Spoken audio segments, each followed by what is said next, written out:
Hello दोस्तों, मैं Anshu Prajapati. I am a multi asset trader and a quant engineer.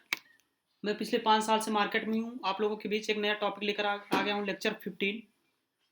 Lecture 15।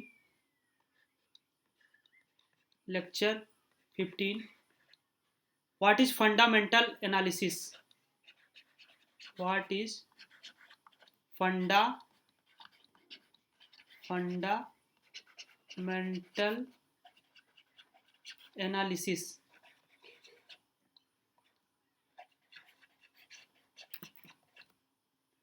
ये हमारा लेक्चर 15 है। What is fundamental analysis. इसमें हम लोग सीखेंगे किसी भी कंपनी को बाई या सेल करने से पहले कैसे एनालाइज करना है, उसका बैलेंस शीट कहाँ से देखना है, उसका प्रॉफिट मार्जिन कैसे देखना है, कि ठीक है कि उसको होल्ड करना है या बाई करना है या सेल करना है। ठीक है।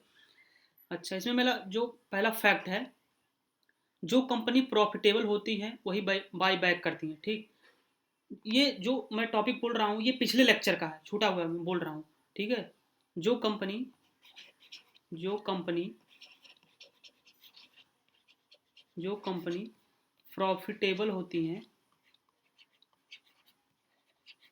प्रॉफिटेबल होती हैं वही बाई बैक करती हैं। ठीक है। जो कंपनी प्रॉफिटेबल होती हैं वही बाई बैक करती हैं। जो थर्ड पार्टी वेबसाइट है, like money control money control screener dot in and many more.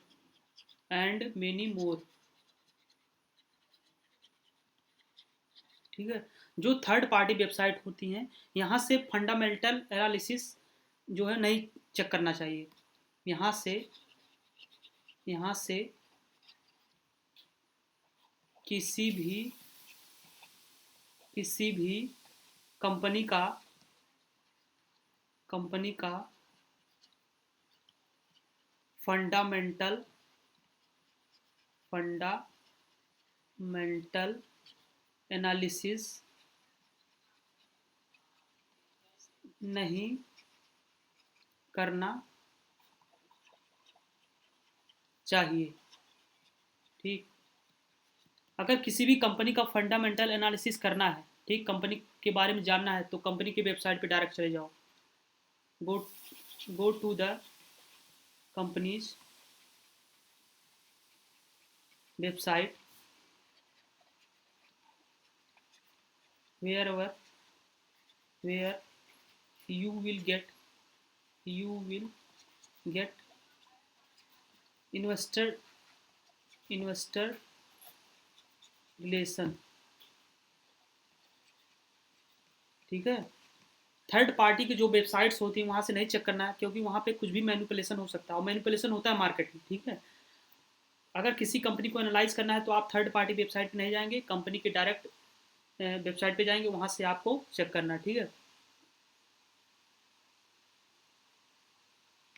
ठीक। वहाँ पे एक इन्वेस्टर रिलेशन ऑप्शन होता है कंपनी के, जब आप वेबसाइट पे जाएंगे तो investor relation investor relation option investor relation option will be there, you will check over there. ठीक है। वहाँ से आप चेक कर सकते हैं। ठीक। अच्छा, जैसे कंपनी को जो जब हम एनालाइज करते हैं तो हमको क्या क्या चेक करना होता है। First one is share price. ठीक। Second one is face value face value. Guys, अगर आपको ये वीडियो पसंद आ रहा है तो इसको लाइक करो, सब्सक्राइब करो, शेयर करो, कमेंट करो। ठीक है। और कोई भी डाउट हो तो उससे मुझे पूछो कमेंट बॉक्स में। Face value. Third one is share holding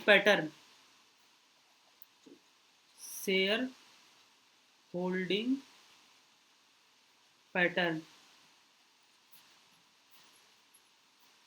promoter डाल देते हैं, प्रोमोटर। ठीक। शेयर होल्डिंग पैटर्न का मतलब ये है कि उस कंपनी का जो मालिक है उसका कितना परसेंट उसमें स्टेक है, FII का कितना परसेंट स्टेक है, DII का कितना परसेंट स्टेक है, ठीक है, और रिटेल कैटेगरी के जो क्लाइंट लोग हैं उसका कितना परसेंट स्टेक है, ठीक, इससे भी पता चला। प्लेस्ड, ये भी चेक करना है कि कंपनी का जो शेयर है कहीं प्लेस तो नहीं है, कहीं प्रमोटर जो है प्लेस करके तो नहीं काम कर रहा है, ठीक। कंपनी के जो प्रमोटर हैं उनका नाम चेक करना जरूरी है, कंपनी के जो प्रमोटर हैं उनका नाम चेक करना जरूरी है। Companies companies promoter name, promoter name, ठीक है, कंपनी के जो प्रमोटर उनका नेम चेक करना जरूरी है। और हम लास्ट में सीखेंगे ratio analysis. Ratio analysis, ratio analysis से ये मतलब ये जो है कुछ मैं जो मेन रेशियो एनालिसिस है, जो कुछ मेन रेशियो है उसी को बताऊंगा। वैसे अगर रेशियो एनालिसिस करने जाओगे तो इनफाइनाइट रेशियो हो जाएगा, ठीक है, लेकिन कुछ मेन जो है जिससे कंपनी को जज किया जा सकता है वही मैं बताऊंगा, ठीक।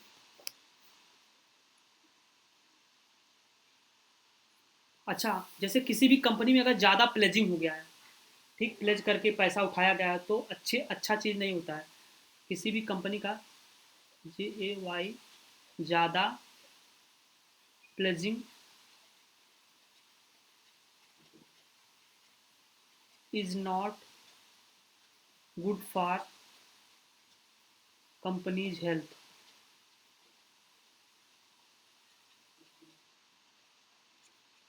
अच्छा, ये सब कब, मतलब ये सब कब करना चाहिए, ratio analysis, share holding pattern, pledging, when you should check it when you want to buy when you want to buy that company for long time, okay, then you can you should check it that ratio analysis, companies promoter name, shareholding pattern, and etc etc, okay।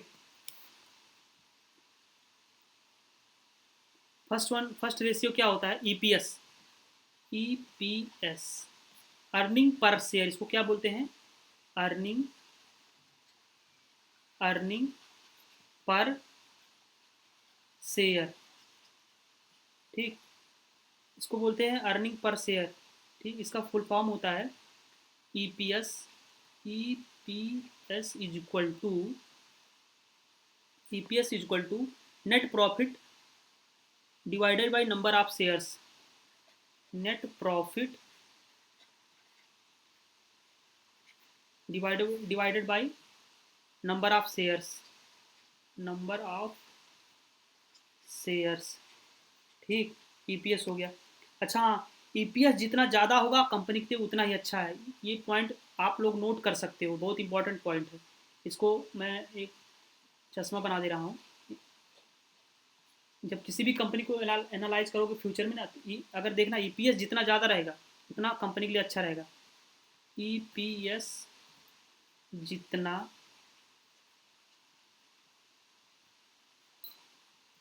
ज़्यादा रहेगा company उतनी ही अच्छी रहेगी, company company उतनी ही अच्छी रहेगी, ठीक। अभी मैं एक वेबसाइट बता दे रहा हूँ, थर्ड पार्टी वेबसाइट, वहाँ से आप लोग जाके कंपनी को एनालाइज कर सकते हो कि कंपनी में क्या चल रहा है, कंपनी को कैसे एनालाइज करते हैं, ठीक।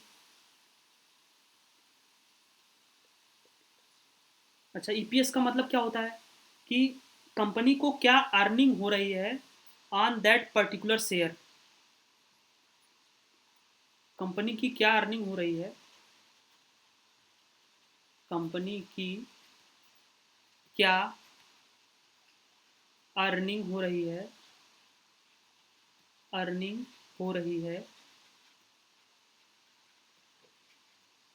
ऑन दैट पर्टिकुलर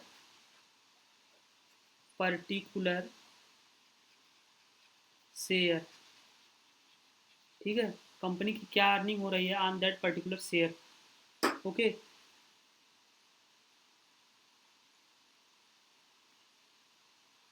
अच्छा, जैसे हम अगर हम लोग एक देसी स्टाइल में समझे कि ईपीएस क्या होता है, व्हाट इज ईपीएस इन देसी स्टाइल, व्हाट इज ईपीएस इन देसी स्टाइल। गाइज, अगर आप लोगों को ये लेक्चर पसंद आ रहा है, ये जो सीरीज में बिगनर का चला रहा हूँ पसंद आ रहा है, तो उसको लाइक करना, सब्सक्राइब करना, शेयर करना, कमेंट करना, ठीक है। I am a quant engineer. मैं बताऊंगा कि मार्केट में एक्चुअली चलता क्या है, इंडिकेटर जो आप लोग यूज करते हो ट्रेडिंग करते वक्त, कि यहाँ पे बाई करना है, यहाँ पे सेल करना है, इसको मैं बताऊंगा इंडिकेटर एक्चुअली बनता कैसे है, ठीक है। किस डिमांड है, कहाँ सप्लाई है, कहाँ स्टोकेस्टिक काम करता है, कहाँ आरएसआई काम करता है, ठीक है, सब मैं बताऊंगा। कंपनी का जो टोटल प्रॉफिट होता है ना, उसको अगर सारे शेयर होल्डर में अगर हम डिस्ट्रीब्यूट कर दें, तो पर शेयर होल्डर को जितना पैसा मिलेगा उसको हम ईपीएस बोलते हैं। कंपनी का जो टोटल प्रॉफिट है, कंपनीज का जो टोटल प्रॉफिट है प्रॉफिट है प्रॉफिट है वो सारा वो सारा अगर सारे शेयर होल्डर शेयर होल्डर को डिस्ट्रीब्यूट डिस्ट्रीब्यूट कर दिया जाए डिस्ट्रीब्यूट कर दिया जाए तो पर शेयर होल्डर को पर शेयर होल्डर को जितना रुपया और पैसा भी बोल सकते हो, पैसा मिलेगा, उसी को ईपीएस बोलते हैं।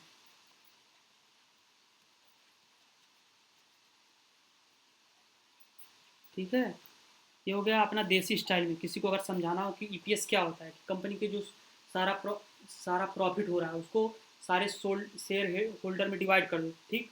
तो पर शेयर होल्डर को जितना पैसा मिलेगा या जितना रुपया मिलेगा उसी को हम लोग ईपीएस बोलते हैं। ओके।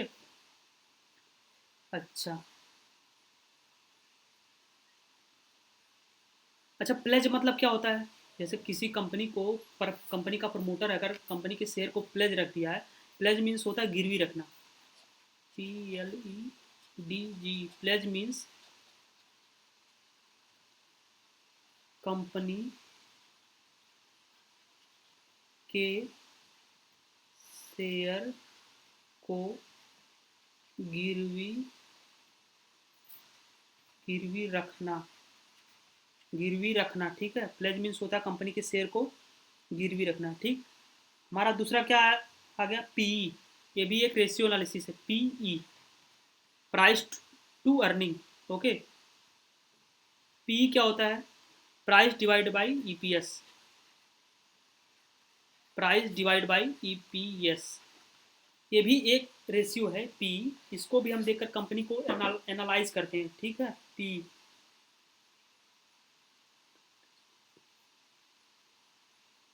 ठीक है। नॉर्मली अगर पी जो 15 से नॉर्मली पी 15 से 25 के बीच में ही रहती है। Normally normally P lies between lies between 15 to 25, ठीक है। अच्छा, पी का मतलब क्या होता है? कंपनी अट्रैक्शन बोलते हैं इसे, पी, ठीक है। पी मीन्स कंपनी का attraction. P means P means companies attraction. P means companies attraction, ठीक। अच्छा, हाँ, पी के भी बेस पे हम जज करते हैं कि कंपनी महंगी है या सस्ती है, ठीक है। लेकिन आप पी जितनी कम होगी उतना अच्छा रहेगा। पी जितनी कम होगी होगी उतना उतना अच्छा रहेगा। ठीक है, पी जितना कम होगा उतना अच्छा रहेगा किसी भी कंपनी के लिए। ठीक है, जैसे मान लेते कोई कंपनी है A B, another company is A B C, another company is A B C D. ठीक, this company is P is right 50, this is 70, this is 10. Which company is better according to the PE? This company is better because the P, because this is the lowest PE. Okay, अगर किसी भी company का lowest P है, अब P कैसे मुझे, जैसे किसी भी कंपनी को ऐसे एनालाइज नहीं करना है कि बस पी देख लिए हो गया, बस पी चेक कर लो हो गया। कंपनी को हमेशा एक रिस्पेक्टिव टर्म में देखना चाहिए। एक कंपनी को उसी सेक्टर की दूसरी कंपनी से एनालाइज करने पर जो आएगा वैसे ही डिसीजन लेना। ठीक है, ऐसा नहीं कि मतलब कंपनी उठा लिए, स्टैंड अलोन कंपनी उठा लिए, उसके बाद एनालाइज कर लिए तो हो गया, ऐसा नहीं होता है। ठीक है, रिस्पेक्टिव टर्म में किसी भी कंपनी को उसके सेक्टर, सेम सेक्टर से एनालाइज करना है। जैसे एक टर्म होता है इबिट्टा। ठीक है, EBITDA,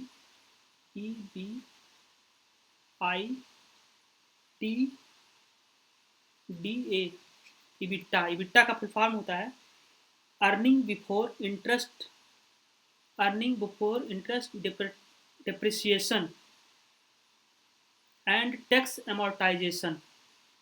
EAR, अर्निंग बिफोर,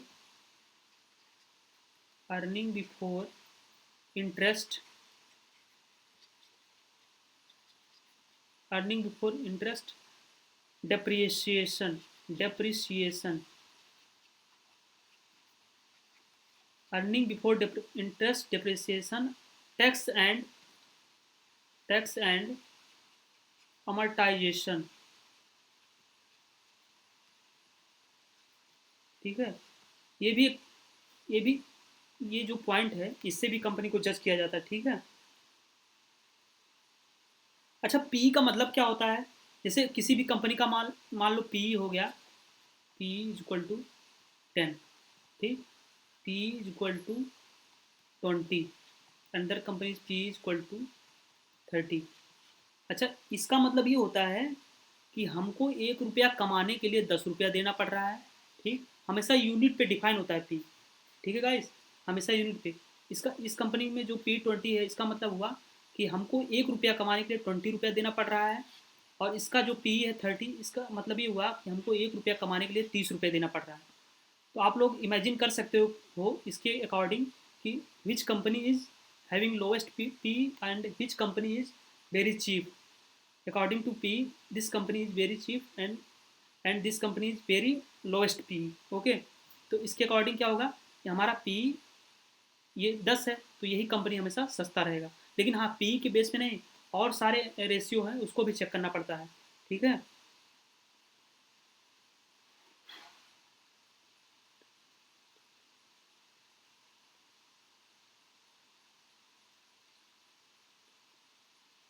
अच्छा जैसे जिस कंपनी का एक इंटरनेशनल बिजनेस होता है, वो एक इंटरनेशनली सब्सिडरी बना के उसमें काम करती है।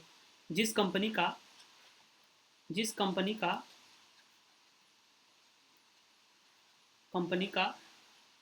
जिस कंपनी का इंटरनेशनल बिजनेस होता है,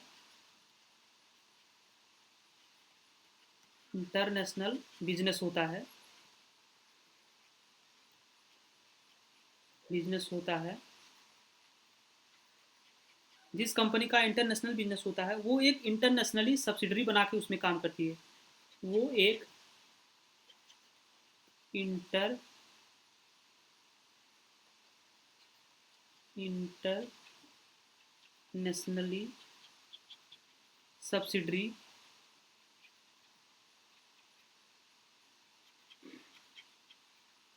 बना के काम करती है। ठीक है, अच्छा अभी जब जैसे मैं बता रहा हूँ थर्ड पार्टी की वेबसाइट से हमको चेक नहीं करना है, उस कंपनी के वेबसाइट पे जाना है, जिस कंपनी के बारे में आपको एनालाइज करना है उस कंपनी की वेबसाइट पे जाना है, वहाँ से डिटेल निकालना है। ठीक है। कंपनी का कंपनी को चलाता कौन है? प्रमोटर। कंपनी को चलाने वाले प्रमोटर ही होते हैं। कंपनी को चलाने वाले प्रमोटर ही होते हैं। ठीक है। प्रमोटर मीन्स मालिक। ठीक है, मालिक। प्रमोटर मीन्स क्या होता है? मालिक, जिसको हम बोलते हैं ओनर इंग्लिश में। ओके।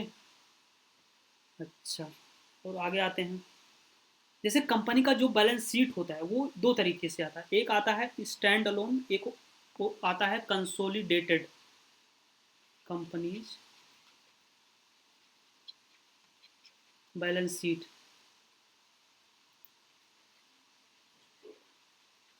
बैलेंस शीट दो तरीके से होता है। इसको बोलते हैं stand alone. First one is stand alone. Second one is consolidated. Consolidated. ठीक है। स्टैंड अलोन का मतलब होता है खाली जो कंपनी काम कर रही है। जैसे मान लो कोई कंपनी है, Richa private limited. Richa private no no Richa limited. ठीक है, ये डायमंड बनाती है।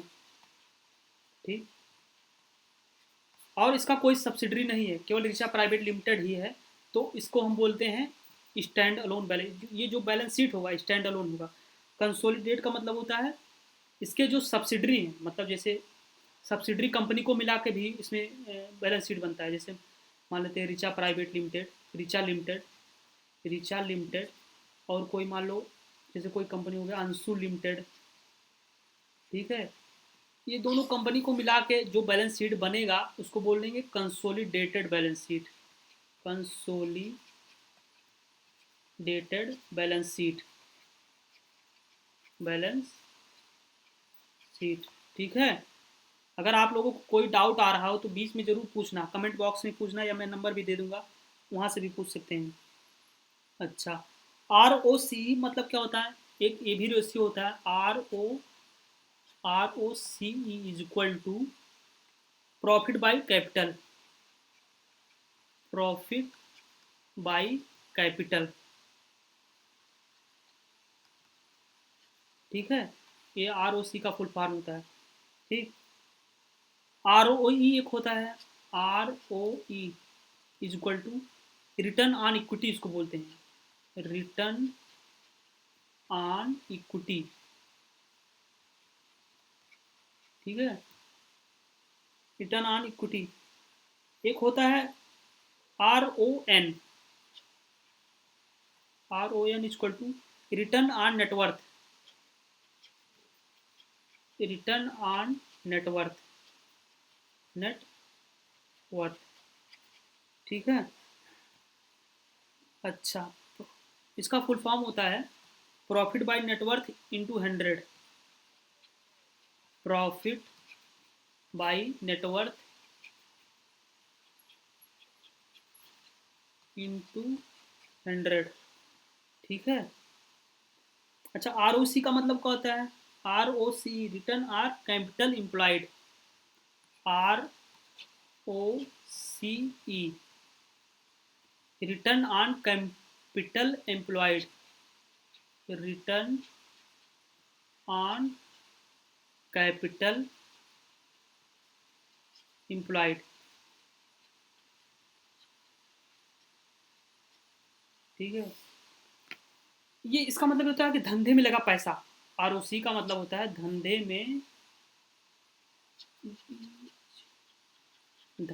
में लगा पैसा। ठीक, इसको ROC बोलते हैं, रिटर्न ऑन कैपिटल एम्प्लॉयड। ठीक है गाइस, तो आज का लेक्चर यहीं तक। अभी ये जो फंडामेंटल एनालिसिस का पहला पार्ट है। ठीक, आगे जो अभी आएगा फंडामेंटल एनालिसिस का एक और चार्ट है, एक और चैप्टर है, ठीक है। तो वहाँ पर हम सीखेंगे फंडामेंटल एनालिसिस कैसे करते हैं, कैसे कंपनी को एनालाइज करते हैं।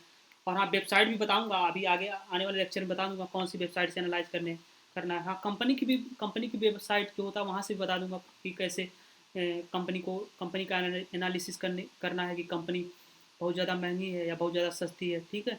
गाइज, अगर आप लोगों को ये वीडियो पसंद आ रहा है तो लाइक करो, सब्सक्राइब करो, शेयर करो, कमेंट करो, ठीक है। और जो भी डाउट हो पूछो ज़रूर, ओके। आप मुझे व्हाट्सअप कर सकते हो 9521429487 R7237866511, ठीक है। मैं क्वांट इंजीनियर हूँ गाइज। क्वांट इंजीनियर का क्या काम होता है कि वो जो जो ट्रेड होता है ना, ट्रेडिंग, जैसे कोई बिगनर जो होता है वो डायरेक्ट जैसे प्राइस देख के मतलब गेस करेगा अपनी गट फीलिंग को देख के कि प्राइस ऊपर जाएगा या प्राइस नीचे जाएगा। जो क्वांट डेवलपर होता है, जो क्वांट इंजीनियर होता है, वो प्राइस को देखेगा, ठीक, प्राइस को देखेगा और चार्ट चार्ट भी देखेगा और डाटा सब कुछ मैच करेगा। डाटा देखेगा कि डाटा प्राइस के डायरेक्शन में है कि नहीं, ठीक। वो सब मैं बताऊंगा कि कैसे कैसे क्या होता है। तो आप मेरे इस चैनल पे बने रहो, मैं सब कुछ सिखाऊंगा, ठीक। और you can follow me on my insta id naughty ansu 2003, ठीक है। ये मेरी इंस्टा आईडी है, यहाँ पे मुझे आप देख सकते हैं, डीएम कर सकते हैं, कोई भी डाउट हो कुछ भी पूछ सकते हैं। कोई भी कंपनी हो, फॉरेक्स मार्केट हो, स्टॉक मार्केट हो, currency, commodity, any market, definitely I will give the answer. Just put it your comment in the comment box, okay। Thank you guys, until keep learning, keep exploring, thank you very much।